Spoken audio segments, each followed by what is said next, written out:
साईं मुंहिंजा महबूब ॻोठ चांदनी खां असांजो महबूब दोस्त नाशाद मेमण संस पंहिंजे बेवफ़ा महबूब धीअ जे लाइ ख़ूबसूरत ग़ज़ल चूंडियो माणे थो। तोखे विसारण जी कोशिश कंदासीं, तोखे विसारण जी कोशिश कंदासीं, पकी दिलि धारण जी कोशिश कंदासीं। अचबो न मिठा मोर अवां जे अंगण ते धार गुज़ारण जी कोशिश कंदासीं।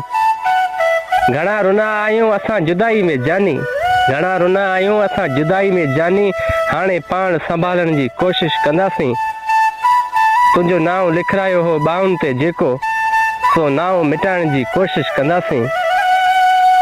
न कंदी यादि तोखे चरी दिलि असांजी, न कंदी यादि तोखे चरी दिलि असांजी, दिलि खे सम्झाइण जी कोशिश कंदासीं। बसि पले छॾिबो पाण हुन बेवफ़ा खां सनावला, बसि पले छॾिबो पाण हुन बेवफ़ा खां सनावला, लिकी लुड़क वाइण जी कोशिश कंदासीं। तोखे विसारण जी कोशिश कंदासीं, पकी दिलि धारण जी कोशिश कंदासीं।